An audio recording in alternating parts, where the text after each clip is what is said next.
ନମସ୍କାର। ଆସନ୍ତୁ ଜାଣିବା କାର୍ତ୍ତିକ ପୂର୍ଣ୍ଣିମା କାହିଁକି ପାଳନ କରାଯାଏ ଏବଂ ଏହାର ଅର୍ଥ କ'ଣ। ମହାଦେବ ଶିବ ଶଙ୍କର ଏବଂ ମାତା ପାର୍ବତୀଙ୍କ ପୁତ୍ର ଥିଲେ କାର୍ତ୍ତିକ। ତାଙ୍କର ନାମ ଅନୁସାରେ ଏହି ପୂର୍ଣ୍ଣମୀର ନାମ ହେଉଛି କାର୍ତ୍ତିକ ପୂର୍ଣ୍ଣିମା ଓ ଏହାକୁ ମଧ୍ୟ ତ୍ରିପୁରୀ ପୂର୍ଣ୍ଣିମା କୁହାଯାଏ। କାହିଁକି ନା ଏହି ଦିନ ଭଗବାନ ଶିବ ତ୍ରିପୁରା ନାମକ ଏକ ରାକ୍ଷସକୁ ବଧ କରିଥିଲେ।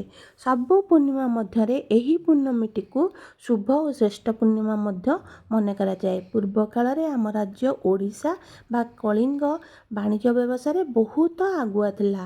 ସାଧବ ପୁଅମାନେ ବାଣିଜ୍ୟ କାରବାର ପାଇଁ ଦୂରଦୂରାନ୍ତ ତଥା ଜାଭା, ସୁମାତ୍ରା, ମାଲାଦ୍ୱୀପ, ଶ୍ରୀଲଙ୍କା ଇତ୍ୟାଦି ବୋଇତ ଧରି ଯାଉଥିଲେ। ଏହି ପୂର୍ଣ୍ଣମୀ ଦିନ ସାଧବ ବୋହୂମାନେ ବୋଇତ ବନ୍ଦନା କରି ସ୍ୱାମୀମାନଙ୍କର ମଙ୍ଗଳ କାମନା କରୁଥିଲେ। ସେଥିପାଇଁ ଓଡ଼ିଆମାନେ ଏହି ଦିନ ପୁଷ୍କରିଣୀରେ ଡଙ୍ଗା ଭସାନ୍ତି। ଏହି ପୂର୍ଣ୍ଣମୀରେ ଓଡ଼ିଆମାନେ ସକାଳୁ ଉଠି ସ୍ନାନ କରି ପୂଜା ସାରି କଦଳୀ ପଟୁକାରେ ସୁନ୍ଦର ସୁନ୍ଦର ଡଙ୍ଗା ତିଆରି କରି ଧୂପ, ଦୀପ, କପାତୁଳାରେ ସଳିତା ତିଆରି କରି ଗୁଆ, ପାନ, ହଳଦୀ, ସୋରିଷ ଥୋଇ ଜଳାଶୟରେ ଡଙ୍ଗା ଭସାନ୍ତି। କେହି କେହି ବାଣ ଫୁଟାଇ ଏହାର ଆନନ୍ଦ ନେଇଥାନ୍ତି।